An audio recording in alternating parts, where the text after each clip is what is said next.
नमस्कार, मैं हूं अश्विन मिश्रा। आप देख रहे हैं इंडिया न्यूज। इन खबर के खास सेगमेंट में हर हफ्ते आपको नई सक्सेस से मिलाते हैं। आज हम ऐसे 3 अलग अलग क्षेत्र के महारथियों से मिलाएंगे जिन्होंने अपनी किताब से खूब चर्चाएं बटोरी और उसमें ऐसे मुद्दों को छुआ है जो आपके दिल को छुएगा ही, समाज का आईना भी दिखाएगा। अब तय कर लीजिएगा किताब पढ़ने के बाद कि आपको कौन सा किरदार आपके दिल को चुभ गया, क्योंकि आपको यहाँ मेट्रो सिटी की गॉसिप से लेके, गांव की मिट्टी से लेके और आपके चार दीवारी में हुई आपके अंदर के द्वंद को भी उजागर करेगा। हमारे साथ हैं दिलीप पांडे जी, हमारे साथ हैं रोहित जी, हमारे साथ हैं चंचल जी।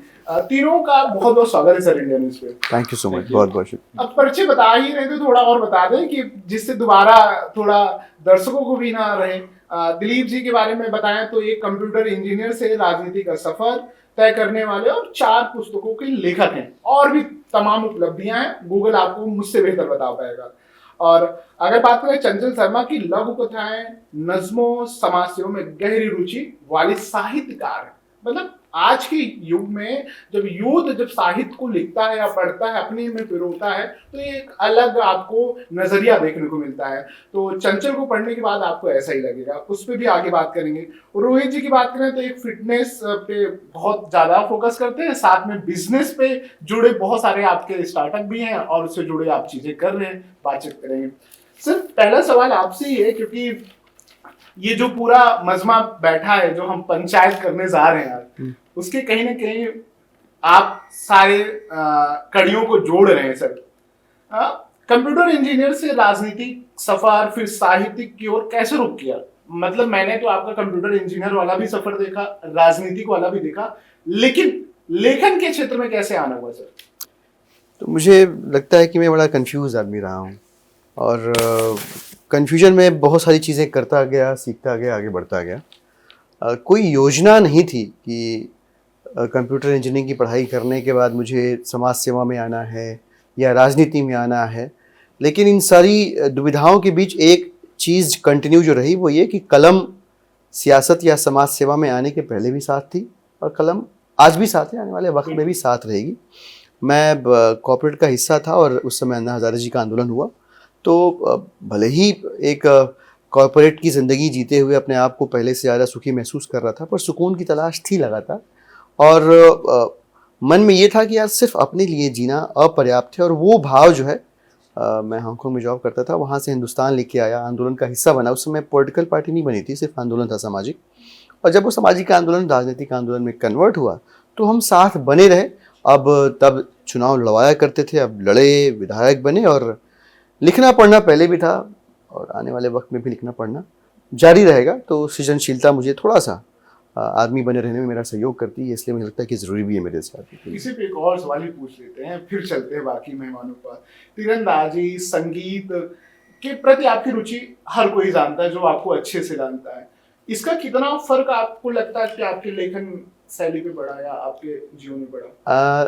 तो मैंने बताया कि मैं थोड़ा सा कन्फ्यूजन में कि मैं क्या बहुत अच्छे से कर सकता हूँ, इस चक्कर में बहुत सारी चीज़ें करने लगता हूँ और सीखता तो हूँ, लेकिन कितना अच्छा कर पाता हूँ ये पता नहीं। और इस क्रम में म्यूज़िक में भी इंटरेस्ट बना हुआ है अभी भी। मुझे लगता है कि शरीर की खुराक तो खाना होती है, बट रूह की खुराक तो संगीत ही हो सकती है। और वो सीखने की सतत प्रक्रिया चल रही है, आजीवन चलती रहेगी। आर्चरी भी सीखी, पिस्टल शूटिंग भी सीखी, मार्शल आर्ट भी सीखा, बहुत सारे स्पोर्ट्स सीखे। और आई रियलाइज़ कि ये सारी चीज़ें सीखना मेरे अंदर की एक भूख को शांत करने के लिए है, और वो भूख है जानना, सब कुछ जानने की कोशिश करना। और कई बार लगता है कि एक दिन में घंटे कम है, इस ज़िंदगी में शायद बरस भी कम पड़ जाए और तब भी दुनिया में ऐसी चीज़ें रह जाएंगी, छूट जाएंगी जो हम सीख नहीं पाए। कितना कुछ पड़ा हुआ है आपके आसपास सीखने के लिए। तो सीखने की प्रक्रिया चलती रहती है। इसमें एक चीज़ अच्छी ये है कि जब आप सीखना चाहते हैं तो आप विनम्र होना पड़ेगा आपको, ये आपकी मजबूरी है। अगर आप समझिए कि भरा हुआ चाय का प्याला किसके काम का है? किसी काम का नहीं। अब उसमें चाय नहीं डाली जाती है, खाली है तो उसमें डाल सकते हो आप चाय। तो ऐसे ही अगर सीखने की भूख है तो आपको ओपन रहना पड़ेगा, रिसेप्टिव रहना पड़ेगा। और ओपन रहना, रिसेप्टिव रहना आपको पोलाइट बनाएगा। तो ज़िंदगी में जो कुछ भी आप प्राइमरीली कर रहे हैं वो आप अच्छा कर पाएंगे संवेदनशीलता के साथ कर पाएंगे, ये एक अच्छा पहलू है इन सारे कंफ्यूजिंग एफर्ट्स का, कोशिशों का। बिल्कुल, आपने भूख कहा ना, भूख आपको नई चीजें सीखनी बताती है। जैसे खाना नहीं है तो भूख लगेगी तो आप उसे खाने के लिए जाएंगे, तो इसी पे लगता है भूख रोहित जी के अंदर ज्यादा ही थी। गूगल, सैमसंग जैसी बड़ी कंपनियों को छोड़कर आप अपनी एक कंपनी बनाए, उसके बारे में थोड़ा बताएं और थोड़ी जर्नी को आप बताएं। नहीं, अगर आप देखेंगे, आपने ध्यान दिया होगा तो मैं ज़्यादा दिन कहीं काम कर ही नहीं पाता था। शायद शुरू से अपना ही काम करना था। तो जो सबसे लंबा कार्यकाल रहा वो गूगल में रहा 2 साल का, जहाँ लोग शायद कभी कभी ज़िंदगी निकाल लेते हैं। 20-20 साल वाले लोग भी यहाँ दिखेंगे आपको। One of the world's best places to work है वो। मगर 2015 में डिसाइड किया कि अपना ही काम करेंगे। तो 15 से 18 तक एक प्रोडक्ट कंपनी चला रहा था, और उसके बाद 18 से 24 तक मेरी अभी जो कंपनी चल रही है आरटी मीडिया, वही चल रही है। वो भी क्रिएटिव आर्ट्स में ही है, एडवर्टाइजिंग एजेंसी है। बड़ी बड़ी कंपनी के साथ काम करते हैं, लगभग 100-150 कंपनी के साथ काम करते हैं उसमें। और अब तो 4-5 जगह ऑफिस भी हो गए, 150 लोग हैं। मगर इन सबको करते हुए you are never satisfied, right? जैसे उन्होंने बोला, वो बोलते अच्छा है तो वो काफ़ी अच्छी चीज़ मैं उतना एक्सप्रेस नहीं कर पाऊंगा अपने आप को। तो मगर ये सब करते करते यू रिक्वायर सम, आपको कुछ क्रिएटिव एनर्जी चाहिए होती है। टू बोर हो रहे हो तो आपको उससे उठने के लिए, तो चाहे फिटनेस बोलिए कि ज़रूरी होता है शरीर के लिए, that you are keeping yourself energised etcetera. चाहे आप गुलाबी खंजर की बात करिए, तो गुलाबी खंजर उसी एनर्जी को उठाने के लिए एक एफर्ट है। एंड मैं गया था एक्चुअली 1.5 साल, पौने 2 साल पहले। ये लोग दोनों साथ में ही लिखते थे। तो आपने कहा इनकी 4 किताबें, नहीं इनकी 5वीं किताब है। बट पहले 4 किताब राइट 4 लिख चुके हैं और एक ट्रांसलेशन आया उर्दू का। हाँ, तो ये 5वीं किताब है। तो 4 किताबें लिखने के बाद मैं जब इनके पास ये कहानी का एक छोटा सा आइडिया लेके गया था, तो मेरे को लगा था कि मेरे को भगा देंगे, तो बोलेंगे कहाँ तू मतलब धंधा करता है, तो धंधा कर जाके। और टू बी ऑनेस्ट, तब तक मैं भैया को जानता भी नहीं था प्रॉपरली, डायरेक्टली। फर्स्ट टाइम ही मिल रहा था मैं उनसे प्रॉपरली। इससे पहले मुझे 2 बार रिजेक्ट कर चुके थे अलग अलग प्लेटफॉर्म्स पे। तो मगर fortunately with God's grace 15-20 minute के अंदर ही कहानी सबको अच्छी लगी। एंड 1.5-2 साल की मेहनत के बाद वो मोटी सी किताब, जो पूरी कहानी का पहला संस्करण कहते हैं, पहला संस्करण है, वो आपके सामने है। और 2 बुक्स अभी आनी है इसमें। कैसा अनुभव रहा पहली किताब आपकी है? 4 जनवरी को रिलीज हुआ। अब आप पूछेंगे कि 27 दिसंबर से 4 जनवरी तक मुझे पता नहीं था, कि मैं बस जी रहा था, but I was not living. So क्योंकि मेरे को पता था 4 तारीख को ये रिलीज होने वाली है। सो एक फर्स्ट टाइम रिलीज की एक्साइटमेंट कुछ और ही होती है। जैसे आप पहली कंपनी जब डालते हो उसकी एक्साइटमेंट कुछ और ही होती है, बट ये तो मतलब सरप्राइज एक्साइटमेंट सबका एक अलग एक्सट्रीम था। हाँ, एपिक्स है पार्ट की। फिर वो जब 4 तारीख को जब ये शाम को 6:30 बजे सारा कार्यक्रम खत्म हुआ, तो शायद मैं फिर से सांस लेना चालू हुआ मेरा, तो चलो हो गया, एवरीथिंग इज डन, किताब रिलीज हो गई है। क्योंकि मैं काफ़ी प्रमोशंस पे भी लगा हुआ था, तो मेरा ध्यान थोड़ा उस तरफ भी था। मगर या it was an exceptional experience. इन लोगों के लिए भी बोलना ज़रूरी है कि क्योंकि मैं फर्स्ट टाइम ऑथर था, राइट? तो लगाम पकड़ के रखना भी ज़रूरी था, क्योंकि मैं भाग जाता था दूर, तो फिर वो मुझे खींच के लेके आते थे। डिसिप्लिन बहुत इंपॉर्टेंट था। 3 लोगों की किताब, इससे पहले मेरे को तो नहीं पता है। Have you heard of 3? ना, बहुत रेयर है। 2 लोगों ने लिखा हुआ है, बट 3 अलग अलग दुनिया के अलग अलग लोग जो साथ नहीं रहते हो, उन्होंने एक किताब लिखी हो, ये बड़ा रेयर है।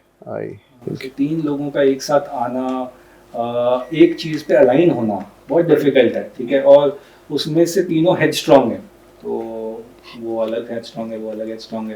तो मैं कहीं कॉम्पेंसेट कर जाता था, मुझे नहीं आता। मैं अपने आप को बेनिफिट ऑफ डाउट देता था कि मुझे नहीं आता, ठीक है? उनको ज़्यादा आता है, तो वो उस बात पे मान लेता था। तो जैसे एक एग्जांपल मैं कई बार दे चुका हूँ, यहाँ भी दे देता हूँ कि मैं एक बार एक आइडिया लेके आया था कि एक राजा अपने 500 सिपाहियों को गुस्से में मार देता है। तो इन लोगों ने बोला 5,000 तो टोटल है उसके पास, 500 वो मार देगा खुद ही, तो 4,500 बचेंगे, फिर वो क्या करेगा? सो ऐसे मुझे कई जगह रोका गया, but it was an exceptional experience. बिल्कुल, इस पे भी बात करेंगे, अभी इस पे हम डीप पे जाएंगे। आपसे जानना चाहिए, इतिहास समाज सेवा की डिग्री लेने के बाद कैसे साहित्यिक में रुचि आपकी बढ़ी, और बढ़ी तो एक साथ बैक टू बैक कई सारी किताबें आ रही होगी। तो मैं भी बहुत पहले से लिखती थी, मतलब किताब नहीं लिखती थी, लेकिन बहुत छोटी छोटी पोएम्स, बहुत छोटी छोटी स्टोरीज, शॉर्ट स्टोरीज़ बहुत ज़्यादा लिखती थी। और एक्चुअली हम तीनों ही कंफ्यूज लोगों का ग्रुप है जिनको नहीं पता है कि वो सबसे अच्छा क्या कर सकते हैं, इसलिए वो बहुत कुछ कर लेते हैं। और वही चीज़ अगर मेरे से भी कोई पूछे कि मेरा प्रोफेशन क्या है, तो मेरा प्रोफेशन हर 2 से 3 साल में कुछ और ही होता है। इसलिए या तो किसी को लगता होगा कि मेरा अच्छा चलता नहीं इसलिए चेंज होता है पर उससे ज़्यादा यह है कि मुझे एक जगह मेरे से बहुत टाइम तक रहा नहीं जाता और इस वजह से वो चेंज हो जाता है। किताब लिखने वाला ही एक इकलौती ऐसी चीज़ है सबसे लंबे टाइम मैंने की है। अभी मैं 12 साल से, हम मतलब दिलीप और मेरी ही किताबें हमेशा साथ में आई है, को ऑथर्स रहे हैं हम चारों किताब के। और यही एक चीज़ है जो 12 साल से लगातार चल रही है। और तो गुलाबी खंजर का जो आइडिया था वो रोहित का ही था, जैसे उसने बताया। और हम दोनों पहले दोस्त थे, मतलब दिलीप को बाद में जानने लगा था रोहित, तो उसने आइडिया शेयर करा, लेकिन क्योंकि मैं दिलीप के बिना नहीं लिखती हूँ कभी भी, तो ऑब्वियसली उसको बताना ही था, ऑन बोर्ड आना था। और जैसे आइडिया शेयर हुआ फिर ये वाली किताब लिखी। ये किताब सबसे लंबे गैप के बाद आई है क्योंकि कोविड आ गया था बीच में, और उस टाइम पे हमारी 2 किताबें ऑलरेडी लिखी रखी हुई है जो अब तक प्रिंट नहीं हुई।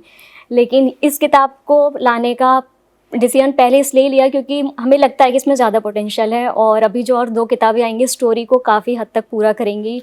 और किताब अगर आप भी पढ़ोगे तो आपको समझ में आएगा कि वाकई अच्छी है। इसी पे कि आप लघु कथाएं लिखती हैं, कई सारे आपने पहले लिखे हैं जो आने वाले, नज़्में भी लिखती हैं। सबसे ज्यादा करीब किसे पाती हैं जिसे आप बहुत अच्छे से लिखती हैं, आप महसूस करती हैं? मैं शॉर्ट स्टोरी सबसे अच्छे से लिख पाती हूँ, क्योंकि जैसे मैंने बताया कि मुझे जल्दी जल्दी जंप करने की आदत है चीज़ों पे। शॉर्ट स्टोरी जल्दी खत्म हो जाती है और मैं वापस दूसरी चीज़ सोचने लगती हूँ। अगर So your favorite food must be Maggie, that's it, right?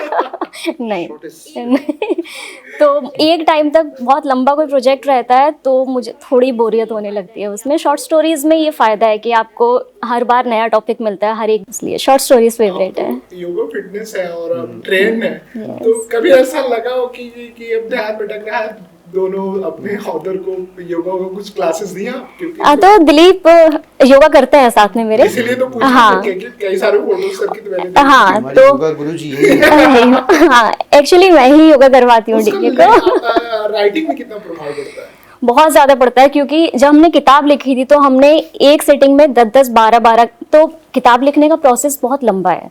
मतलब तीनों बैठ के किताब नहीं लिखते हैं, हर किसी का अपना एक अलग रिस्पॉन्सिबिलिटी है, जिसमें मेरी रिस्पॉन्सिबिलिटी कहानी को विस्तार देने की है, डिटेल में लिखने की। और वो लिखते टाइम मैं एक जगह 14 to 16 आवर्स बैठी हूँ जिसमें मैं सिर्फ पानी पीने के लिए, खाना खाने के लिए उठी। और वो कंसंट्रेशन, वो फोकस आपका योगा से बहुत ज़्यादा आता है। प्लस एक टाइम ऐसा आता है बीच में कभी कि बिल्कुल मन नहीं करता लिखने का। ये अगर बात करें गुलाबी खंजर को लिखने में सबसे ज्यादा चैलेंज क्या आया? क्योंकि तीनों अलग टाइमिंग मैच करने का। तो मैं तो हमेशा नोएडा में ही रहती हूँ और मेरा कोई ट्रैवल का काम भी नहीं है ऐसा, लेकिन रोहित का पूरा काम ही ट्रैवल का है। वो कभी यहाँ पर है, कभी मुंबई में है, कभी बेंगलोर में है। और दिलीप का ये है कि वो दिल्ली में रह के भी दिल्ली में नहीं, वो अपने घर पे भी नहीं है, तो दिल्ली में क्या ही होगा। और उस चीज़ को मैच कर पाना कि हम तीनों एक टाइम मिल सके, क्योंकि हम वीक में 2 से 3 बार भी मिले हैं बहुत बार लिखने के लिए किताब। और जब मिलते हैं तो 3 से 4 घंटे या 5 घंटे पता भी नहीं लगता। किताब को जब डिस्कस करेंगे, स्टोरी डिस्कस करेंगे, उस टाइम बहुत जल्दी टाइम बीतता था। तो वो डेट को मैच कर पाना कि हम तीनों एक साथ में मिल लें और किताब की स्टोरी आगे सोच लें, सबसे बड़ा चैलेंज रहा था वो। सर, क्या आपको लगता है कि लेखन सामाजिक बदलाव का एक माध्यम हो सकता है? नहीं, समाज कितना बदलेगा लिखने से ये नहीं पता, बट समाज का बदलना एक सतत प्रक्रिया है, एक कंटिन्यूअस प्रोसेस है। ऐसा नहीं होता कि समाज किसी एक किताब के बाद तुरंत आज वो किताब रिलीज हुई और परसों बदल गया समाज, ऐसा नहीं होता। वो एक कंटिन्यूअस प्रोसेस है और ये तयशुदा है कि कोई भी चीज़ लिखी गई हो, रची गई हो, गढ़ी गई हो, देखने, सुनने, पढ़ने या उसकी अनुभूति को अपने जहन में दर्ज करने वाले पर उसका असर होता है। ये सिर्फ लिखने के साथ ट्रू नहीं है।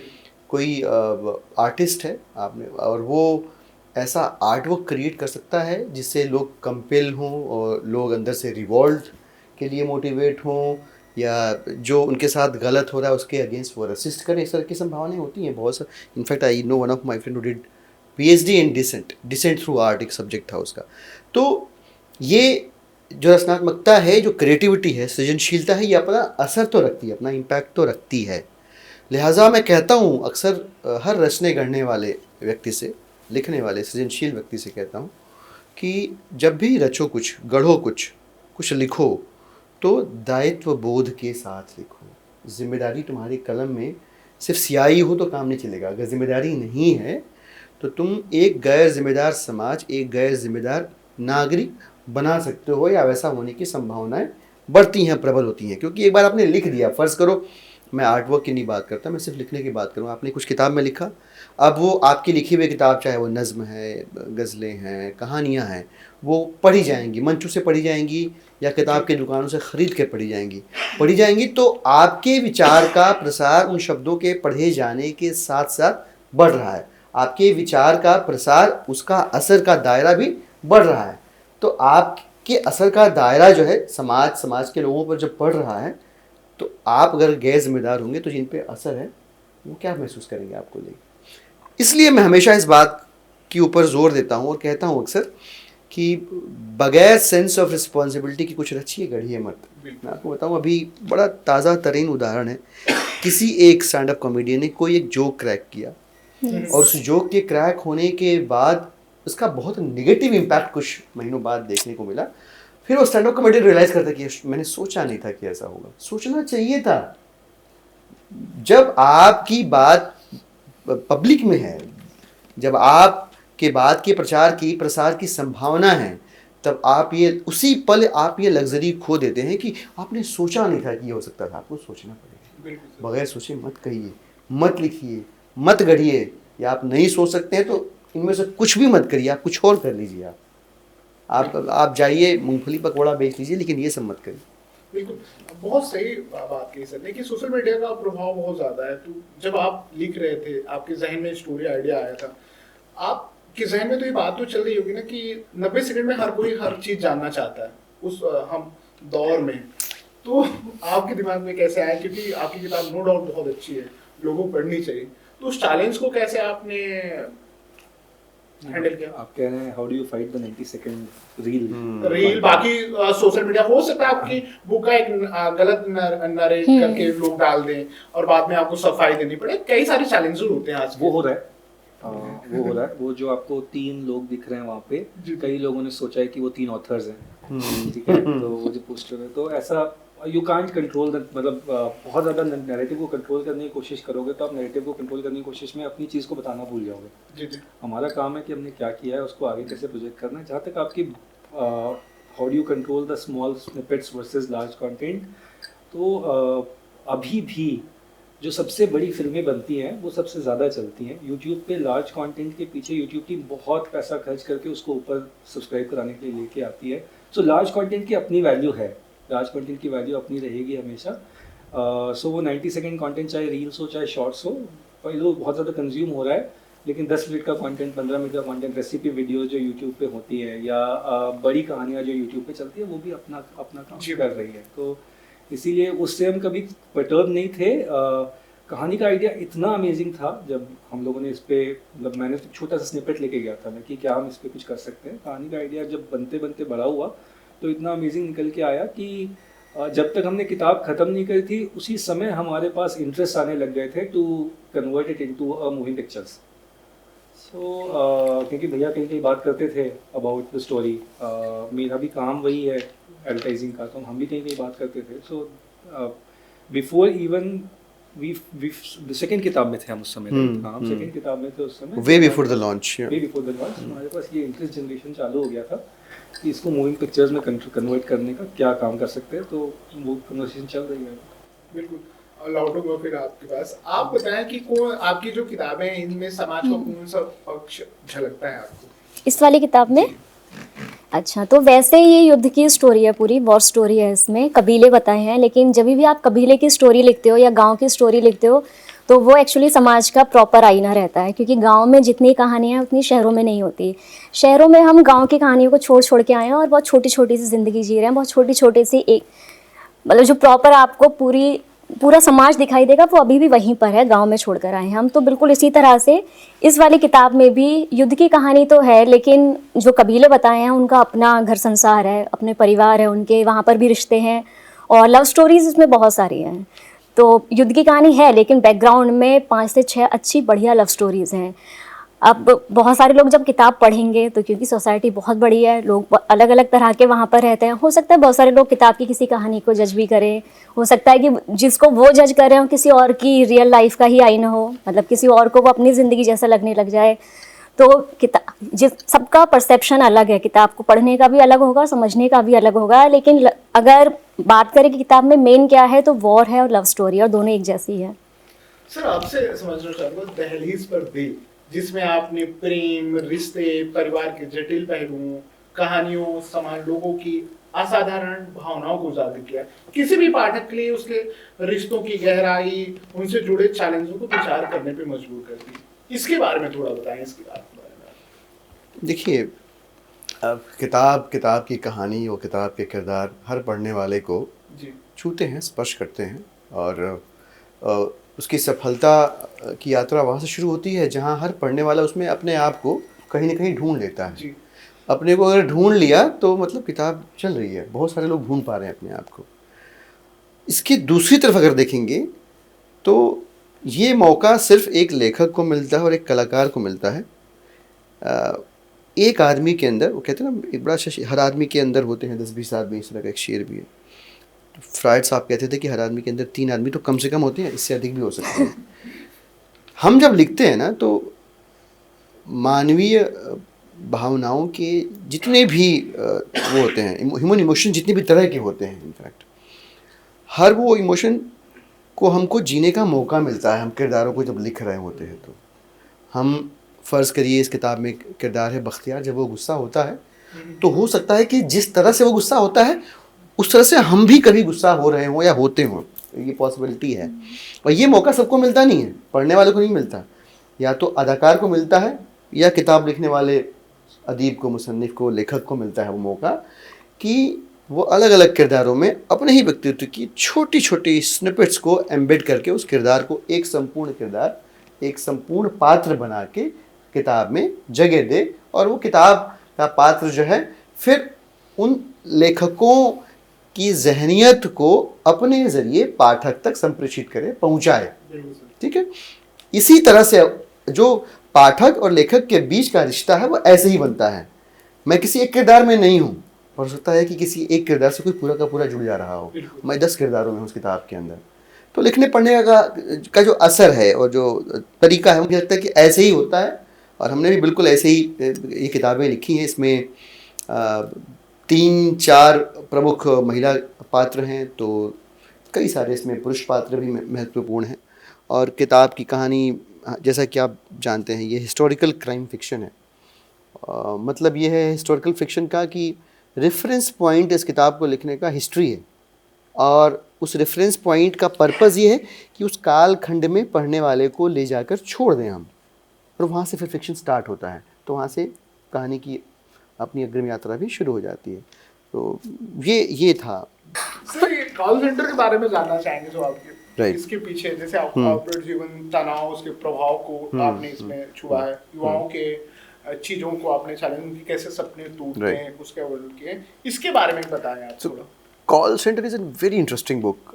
किसी को भी अगर छोटी छोटी कहानियाँ पढ़ने का शौक़ हो तो इसमें 28 कहानियाँ हैं, और मैं आपको बड़ी जिम्मेदारी से बताऊं कि 28 की 28 कहानियाँ हम दोनों में से किसी के साथ कभी न कभी हुई हैं, या फिर हमसे जुड़े लोगों की हैं। ये 28 की 28 कहानियों में से एक भी कहानी ऐसी नहीं है जो 100% फिक्शन हो। हालांकि ये किताब फिक्शन है। जैसे मेरा सियासी जीवन रहा है, तो मैं राजनीतिक कारणों से जेल में भी रहा हूँ, मैं इनफैक्ट मैं तिहाड़ जेल में भी रहा हूँ, for that matter of fact. तो लिखा है इस किताब में।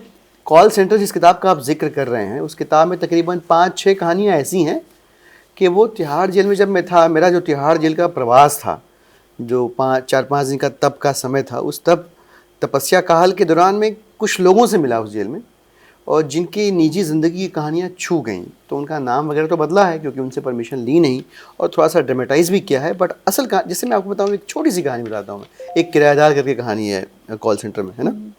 किरदार कहानी ये है कि जब मैं था तो वहाँ पे मैं एक साहब थे, अरोड़ा साहब जेल में थे, और वो that time I am talking about year 2014।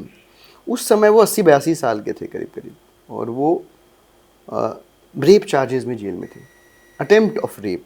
तो मैंने बोला, साहब आप 80-82 साल के, और ये समझ में नहीं आया मुझे। तो उन्होंने बहुत शॉर्ट अपनी कहानी बताई, जो दिल तोड़ने वाली कहानी। उन्होंने कहा कि मैं अपनी वाइफ के साथ इकलौता बेटा था, उसने एमसीए किया, मैंने भी एमसीए किया हुआ, उसने एमसीए किया और वो चला गया अमेरिका, कैलिफोर्निया सेट हो गया। तो शुरू में तो क्या था, पैसे भेजता था, फिर पैसे भेजता था तो वाइफ की डेथ हो गई, मैं अकेला पड़ गया। उसने मुझे बोला कि पापा जी अब मम्मी जी नहीं है तो आप अकेले हो, तो ऊपर वाला कमरा जो है ना किराए पे दे दो। मैंने कहा हाँ ठीक कह रहा है, कोई रहेगा तो काम ही आएगा। तो मैंने उसको किराए पे दे दिया। किराए पे जिसको दिया उसने 2 महीने का या 1 महीने का एडवांस दिया, 1 महीने का रनिंग दिया, 1 महीने का एडवांस, 1 महीने का रनिंग पेमेंट किया, मिलेगा। तो 1 महीना बीता, दूसरा महीना आया, तो जैसे 1 महीना बीता उसने पैसा भेजना बंद कर दिया बेटे ने, और उसने मान लिया कि अब किराया आ रहा है तो पैसा भेजने की जरूरत नहीं, पिताजी अकेले रहते हैं, काम चल जाएगा। दूसरा महीना बीत गया, उसके बाद किराया नहीं आ रहा है। अब मैं ऊपर मकान मालिक, हस्बैंड वाइफ थे, उनको ढूंढ रहा हूँ, मिले ना, रात में लेट आए, मैं सोया रहा हूँ, सुबह जल्दी निकल जाए, मैं जग ही ना पाऊँ। एक दिन बड़ी मुश्किल से पकड़ा मैंने, ऊपर पहुँचा, मिल गए मुझे। मैं पहुँचा तो मकान में जो वाइफ थी वो अंदर थी। उसने कहा हाँ आइए अंकल जी। मैं बड़ी मुश्किल से, मेरे को चढ़ा नहीं जा रहा था, मैं बूढ़ा आदमी हूँ। अंदर जाके बैठा और जैसे ही बैठा तो हस्बैंड बोला मैं आपके लिए कुछ लेके आता हूँ खाने को। बाहर गया, उसने दरवाज़ा लॉक कर दिया, इसने कपड़े फाड़ लिए, उसने 100 नंबर डायल कर दिया, मैं जेल के अंदर चला गया। वो कहने लगे अभी 3 लाख रुपए दो, 5 लाख रुपए दो, पता नहीं 4-5 लाख रुपए मांगे थे। तब तो ये कॉल नहीं करेंगे वरना बाहर से कॉल कर देंगे। अरे मैं किराया लेने आऊँ, मैं क्यों पैसे दूँ भाई, मेरे पास है नहीं 5 लाख रुपए, कहाँ से दूँ मैं। उसने कॉल कर दी, पुलिस आई, अंदर थे, ये लेके चली गई। 3 महीना रहे वो जेल में बेचारे। ऐसी कहानियाँ हैं पढ़नी चाहिए सर कॉल सेंटर में। तो ऐसी और भी, इनफैक्ट जो टाइटल स्टोरी है वो आप पढ़ेंगे इस किताब की, तो कैसे एक लड़के की ज़िंदगी बर्बाद हुई एक लड़की की वजह से, जिससे ज़िंदगी में कभी वो मिला ही नहीं। मतलब इसका मतलब ये नहीं कि सारे दिल्ली लड़के जो है उस कहानी को वो समझें, लेकिन ऐसी घटनाएं हैं, तब बड़ा मन व्यथित होता है कि यह व्यवस्था जो है ना, शायद ये व्यवस्था आम लोगों की ज़िंदगी को आसान करने के लिए नहीं है, गरीब लोगों की। ये व्यवस्था अभी भी कई जगहों पे देखने को मिलता है कि मजबूत और ताकतवर लोगों के हाथ का झुंझुना है ये व्यवस्था। जी। आपसे जानना चाहेंगे, आपकी सिर्फ बात ही चल रही तो टपकी और बूंदी के लड्डू, इसके बारे में बताएं, फिर हम आखिरी 1-2 सवाल और रहेंगे। दैट्स आवर हाँ। 4th book. हाँ, वो चौथी किताब है और उसी का उर्दू ट्रांसलेशन भी हुआ था जो मुंबई में लॉन्च हुआ था। तो टपकी और हमने जितने भी फिक्शन लिखे हैं तो उसमें प्रॉपर फिक्शन कोई भी नहीं होता, सब में रियल लाइफ स्टोरीज हमारी रहती है, या तो दोनों की रहती है, फिर उनमें हमसे कोई जुड़ा हो उनकी। तो टपकी और बूंदी के लड्डू में भी यही है कि मेरे बचपन की कहानियाँ भी हैं, दिलीप के बचपन की कहानियाँ हैं। तो उसके अंदर एक कहानी बहुत ज़्यादा अच्छी है जो दिलीप और उसके नाना जी की कहानी है, जो हमने लिखी है उसमें टपकी की, है ना, उसके बारे में वही बता देंगे। और मेरे बचपन की कहानियाँ है तो उसमें सबसे अच्छी जो कहानी है वो झंडे वाली है। तो पहले मैं MCD स्कूल में पढ़ा करती थी जब मैं छोटी थी। रोहित सुन के बहुत खुश हो जाएगा, मेरे गरीबी का पता लगा उसको।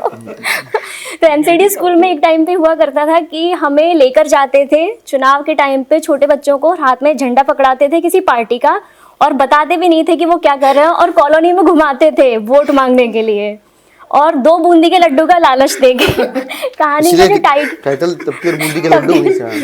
और यही हुआ कि मैं और मेरी बहन 1 साल के डिफरेंस में, वहाँ मतलब मैं 4th में थी, वो 5th में, ऐसे, और गए और हमारी ही कॉलोनी में ले गए हमें, और बालकनी में मेरे मम्मी पापा खड़े हुए थे। तो जो आंदोलन में आई थी कोई लड्डू दिखा के लाया था कि अपनी मर्जी से आई थी? और मतलब वो शर्मिंदगी मुझे आज भी याद है कि जब हमें उन्होंने देखा था और हम झंडा ले, और हमें पता भी नहीं था किस पार्टी का झंडा, क्यों वोट मांग रहे हैं, और तो मैं बहुत रोई बाद में घर आके, और हमने स्कूल में बाद में 2 बूंदी के लड्डू देकर कहा कि ठीक है ना, फ़ायदा तो हो गया ना, 2 बूंदी के लड्डू तो मिल गए। पर वो जो शर्म थी ना, वो शर्मिंदगी थी, वो अभी भी है साथ में। तो एक कहानी ये है। तो ऐसी बहुत सारी कहानियाँ हैं जो हमारे स्कूल की उस टाइम की है, दिलीप की है। उस किताब को लिखने के पीछे का दर्शन ये था कि हमने महसूस किया कि छोटे बच्चों के लिए, मसलन लगभग 5-7 साल से लेकर के 13-14 साल के बच्चों के लिए हिंदी में बिल्कुल नहीं लिखा जा रहा है।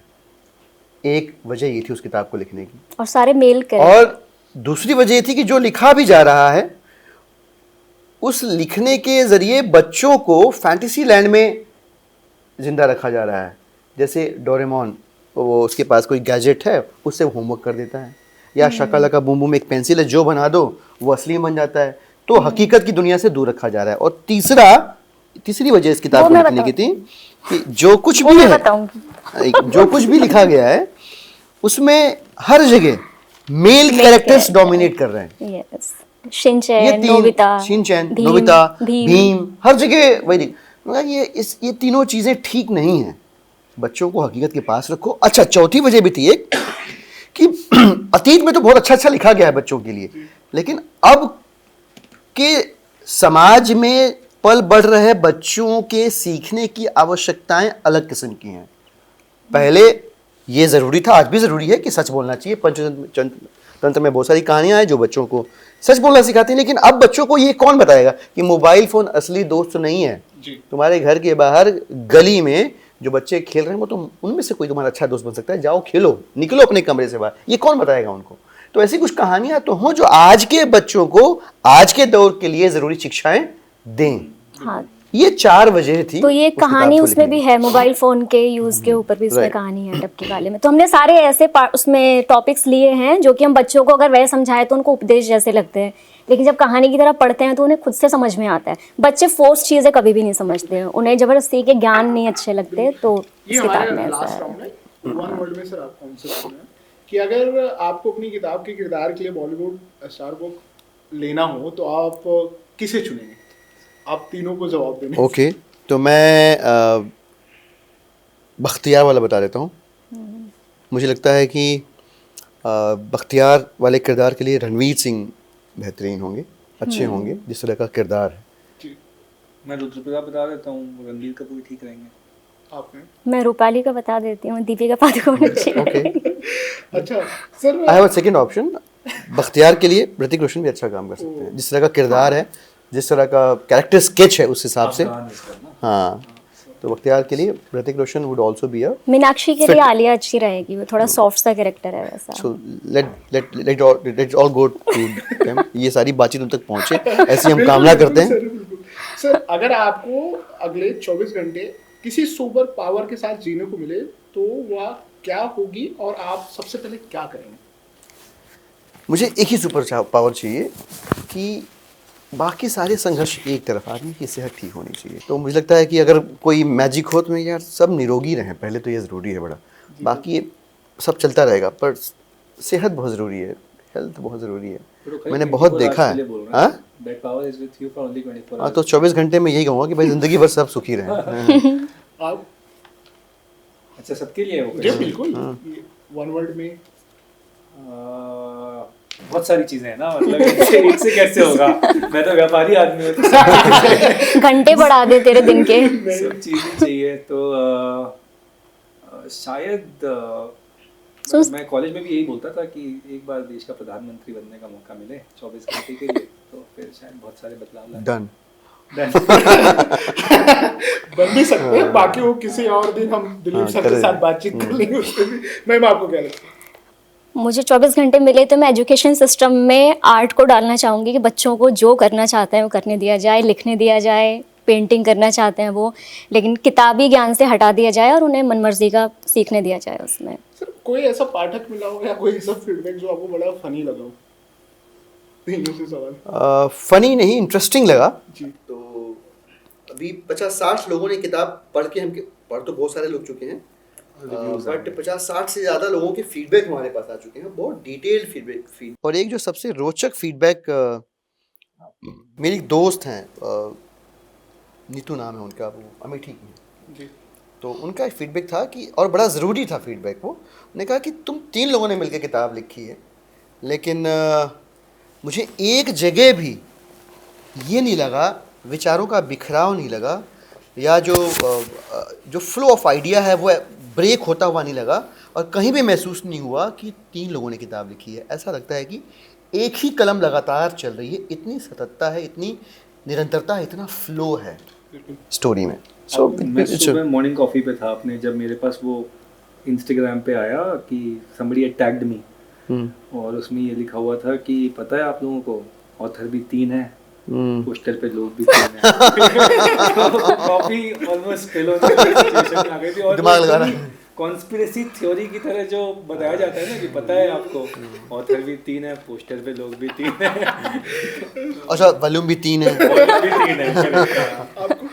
हाँ, तो मेरे ब्रदर इन लॉ ने बुक पढ़ी थी और उन्होंने अच्छी बात कही थी कि जिस तरीके के कैरेक्टर, जैसे रिलेशनशिप्स इसमें है कि अगर रियल लाइफ में हो तो शायद इंसान मुड़ के ना देखे उनके साइड और बहुत ज़्यादा जज करेगा, कि किताब के अंदर जब वो कहानी चल रही है ना उनकी, तो उनसे इतनी सिंपैथी होती है कि नहीं यार ठीक है, हो सकता है किसी को अच्छा लगे ना लगे, लेकिन सही तो कर रहे हैं, लाइफ ऐसी तो इसीलिए कहते हैं कि जो किताब पढ़ते हैं वो लेस जजमेंटल हो जाते हैं, क्योंकि उन्होंने अलग तरह के रिश्ते देखे होते हैं, ज़िंदगी देखी होती है। तो मैं आपको एक इंटरेस्टिंग ट्रिविया बताता हूँ, बाकी जो पाठक पढ़ें इस किताब को अमेज़न पे अवेलेबल है। इसमें आप किताब देखेंगे ना ये, तो आपको पोस्टर पे ये एक किरदार दिखता है, ये किरदार दिखता है, ये किरदार दिखता है। आप तीनों से जब सामना होगा किताब के अंदर, you won't be able to जज कि इसमें हीरो कौन है, विलन कौन है। तो हमने प्रोटैगनिस्ट और एंटागनिस्ट जो है ना, इनके बीच की लाइन को हमने ब्लर रखा हुआ है। I don't think you also know who is the protagonist, who is the I don't think we know who is the protagonist. क्योंकि उस ख्याल से लिखा ही लिखा ही नहीं, नहीं। उस आइडिया के साथ लिखा ही नहीं है। आपको लगेगा अच्छा बख्तियार पठान है, उसके ख़ानदान ने एक शहर पे अटैक किया तो ये विलन होगा, पर नहीं, उसका कैरेक्टर स्केच जैसे जैसे ओपन होता है, जैसे जैसे अनवील होती हैं चीज़ें, आपको लगेगा ये कितना बढ़िया आदमी है। तो कहीं जगह गलत करता हुआ दिखेगा तो आपको नफरत तो होगी, गुस्सा तो आएगा, लेकिन लगेगा कि नहीं ये तो होता आदमी है, ये तो होता ही रहता है। तो ये एक इंटरेस्टिंग चीज़ है इस किताब के बारे में। आप देखिए पिछले कुछ दिनों में ये चलन भी बढ़ा है। आप जोकर देखिए जो फिल्म आई, मैं पार्ट 1 की बात कर रहा हूँ, part 2 I hate as everyone does. Part 1 मुझे लगता है कि मेरी ज़िंदगी की तमाम अच्छी फिल्मों में से एक बहुत बेहतरीन फिल्म है, जिसमें एक किरदार ऐसे बुना गया कि पहले देखने वाले को उससे सहानुभूति होती है, फिर उस किरदार की वजह से शहर में दंगे तो हो रहे हैं, लेकिन आपको नफरत नहीं होती उस कैरेक्टर से, आप उसे हेट नहीं कर पाते, उसे आपको अपने आप को डिसोसिएट नहीं कर पाते, अलग नहीं कर पाते हो अपने आप, डिटैच नहीं कर पाते हो अपने आप को। तो उस लाइन पे भी ये किताब जो है खरीद लगती है। एक दो ही सवाल मेरे हाँ, तो ऐसी ही चीज़ों के लिए बोला जाता है कि कहानी ऐसे ही लिखो कि किसी के दिल का सुकून किसी की आंखों का कांटा बन जाए, तो कोई कैरेक्टर क्या किसी को बात है। पसंद हो, किसी को उससे चिढ़ हो। अगर आप में से कोई बिग बॉस गया तो सबसे पहले कौन बाहर होगा या कौन जीतेगा? मैं चौखट से वापस आ जाऊंगा। वो कह रहा है ये बाहर होगी। This question is for you, I said. तीनों के साथ मैंने क्या अभी आपने कहा ना सुपर पावर मिले, सेहत जरूरी है भाई, और Bigg Boss is all about anti सेहत, anti peace of mind. So I am just I might be the one of the luckiest people on this planet जिन्होंने बिग बॉस के किसी भी सीजन का कोई एपिसोड नहीं देखा। और वो जज भी करता है, कोई देख ले। गुड, मतलब मैं खुश हूँ कैसे लोग हैं दुनिया में। मैंने देखा है। तो कौन लगता है मैम अगर जाए तो कौन बाहर participate आएगा? करें तो कौन सबसे पहले बाहर आएगा या जीत के आएंगे? ये जीत जाएगा। उसमें बहुत इंटिमिडेटिंग जो कैरेक्टर होता है ना, जो कि बहुत मतलब बोलते बहुत अच्छा है, या फिर जिनके आसपास के लोग अपने आप उसको लीड नहीं तारीफ बेइज्जती के तौर पे है, लूं। तारीफ है, तो खुद ब खुद ऐसे इंसान को लीडर की तरह एक्सेप्ट कर लिया जाता है ना। बिग बॉस वही जीतते हैं। जैसे हम तीनों की मीटिंग में हमने मान लिया कि ठीक है आप ही डिसाइड करोगे कब मिलना है, क्या लेना है। बस ये सब काट दिया जाए सब। ये तो जरूर रखेंगे सर। ये सर एक जब बातचीत हो रही थी टाइटल को लेकर, बहस में सबसे ज्यादा अजीबो या टाइटल ऐसा कौन सा सुझाव आया कि नहीं बुक का टाइटल ही होना चाहिए? कुछ टाइटल इंटरेस्टिंग है और इसकी नहीं वो कोई नाम ऐसा हाँ। रहा हो जिसे आप लोग ये कैसे हो सकता है? पहले आपने अच्छा, चर्चा इस की, किताब के शीर्षक के बारे में नाम तो 2-3 हम लोगों ने डिस्कस किए थे, जो आपको अजीब लगा हो। बट मुझे याद नहीं आ रहा। हम नहीं, इतना एक्चुअली हमने इसी नाम को एक बार सोचा और हमें अच्छा लग गया, तो हमने यही सोचा। आई थिंक हमने लिखा भी नहीं, हाँ। यही नाम लिखा और हाँ। इसी से स्टिल आपने पहला पेज हैंड लिख के हाथ से लिख के शुरू किया था, हाँ। उस पे गुलाबी खंजर ही गुलाबी लिखा खंजर ही हुआ था। लिखा था हमने। The pink dagger. सर चलते चलते क्यों किताबें पढ़नी चाहिए? आप कैमरा सर ये हमारे तीनों हैं, आप अपने अपने हिस्से के उनसे जो भी बात करना चाहते हैं आप उनको बतलाते चलें। तो किताबें पढ़नी चाहिए। वजह ये है कि आप किताबों को पढ़कर किसी और के जहन में झांकने का आपको मौका मिलता है। एक चीज़ तो ये है, अब वो पाठक पढ़ रहा है तो लेखक के दिमाग में झांकने का मौका मिल सकता है, किरदारों के दिमाग में झांकने का मौका मिल सकता है, और किसी और के तजुर्बे कब उसके काम आ जाएं। मतलब मुझे लगता है कि आदमी ये मुसीबत में हो अगर, और हमारी किताब को पढ़ के, जो किताब का एक नायक है रुद्र प्रताप सिंह जी, वो मुसीबत में है और उसने किसी एक तरीके से अपने आप को मुसीबत से निकाल लिया, और वो एक तरीका कभी किसी एक पाठक के काम आ गया तो इस किताब पे लिखने का मकसद पूरा हो गया। बिल्कुल। कभी कोई किसी मुश्किल में है, किसी संघर्ष में है, बख्तियार का किरदार पढ़ रहा है, उसको वहाँ से थोड़ा सा हौसला, एक मुट्ठी हौसला मिल गया उसको, एक मुट्ठी हिम्मत मिल गई उसको, और वो अपनी ज़िंदगी की किसी एक दोराहे पे खड़ा तय नहीं कर पा रहा, वो तय करने में सफल हो गया, तो इस किताब को लिखने का मकसद पूरा हो जाता है। बिल्कुल। ये काफ़ी यमी लगता है। आप बताएं। किताब के बारे में तो भैया बोल चुके हैं, बट पढ़ना क्यों चाहिए इट्स वेरी इंपॉर्टेंट। तो मैं थोड़ा सा उसी पे बोल देता हूँ कि जो ये जनरेशन है स्पेशली, जिसको हम जेन ज़ी के नाम से जानते हैं, और जो इससे छोटा वाला जनरेशन है, जो मेरे बेटे वाला है 9-10 का, उनको किताब इसलिए पढ़नी चाहिए क्योंकि उनके लाइफ में डिस्ट्रैक्शंस बहुत हो गए हैं बिकॉज ऑफ ये जो मोबाइल डिवाइसेज हैं उसकी वजह से डिस्ट्रैक्शन। और एक ही चीज़ बचती है जिससे आपका फोकस बन सकता है, और वो पढ़ना है। आज सुबह में कहीं पढ़ रहा था कि एलन मस्क 9 साल की उम्र में एनसाइक्लोपीडिया ब्रिटानिका पढ़ चुका था। तो जब आप फोकस की बात करते हैं तो उससे ऊंचा फोकस का आपको आदमी नहीं दिखता, क्योंकि जब मतलब टेरिफिक फोकस है, तो किताब से वो फोकस बनता है। एंड इसीलिए आपको पढ़ना जरूरी है। दिन में आधा घंटा, 1 घंटा, 10 पेज, 15 पेज जितना पढ़ सकें, यू शुड रीड। मैं 10 पेज पढ़ने की कोशिश करता हूँ। मतलब मुझे याद आता है, सॉरी, तो बहुत सारे लोग अब बताते हैं मुझे कि मेरी पसंदीदा किताब जो है वो राग दरबारी है, या मैंने मैला आंचल पढ़ी है, या मैंने गुनाहों का देवता पढ़ी है, अंधा। मैं ये सारी किताबें 9वीं 10वीं में पढ़ चुका हूँ। पढ़ना ज़रूरी है, तभी आप अच्छा बोलेंगे। मैं किताबें इसलिए पढ़ती हूँ कि ओवर थिंकिंग ना करूँ, और मुझे लगता है कि अगर आपका दिमाग बहुत ज़्यादा चलता है तो किताबें पढ़नी चाहिए उसको रोकने के लिए। दूसरी चीज़, जिससे भी बात करोगे वो भी बोलेगा ही। किताबें इकलौती है जो बोलती नहीं है, जब आप तो सिर्फ पढ़ते रहो चुपचाप से, वो कंपनी सबसे अच्छी है, साइलेंट कंपनी है वो। हाँ, और एक और बड़ी वजह है कि आप जजमेंटल बहुत कम हो जाते हो किताबें पढ़ते हो, क्योंकि आप इतनी तरह के किरदार, इतनी कहानियाँ देखते हो। तो जब आप किताब पढ़ते हो तो आपको पता होता है कि सिर्फ ब्लैक और वाइट नहीं रहता है, बीच में एक ग्रे शेड भी होता है, और इंसान कैसा भी हो सकता है और उसे कैसा भी होने देना चाहिए। और ये चीज़ सीखने के लिए किताबें पढ़नी चाहिए। चलिए सर, आप सबका बहुत बहुत धन्यवाद। आज का संवाद यहीं समाप्त करते हैं। आई होप आपको बहुत मजा आया होगा। आपके जीवन में बदलाव लाने के लिए या संवाद आपको कुछ नया जरूर सिखा के जाएगा, और ये भी सिखाता है कि आप चाहे राजनीति के क्षेत्र में हो या बिजनेस के क्षेत्र में हो या कुछ और करते हो, लेकिन आपकी लेखन की ताकत बदलाव ला सकता है। बाकी खबरों के लिए और इंटरेस्टिंग कहानियों के लिए हमारे साथ जुड़े रहें। Thank you.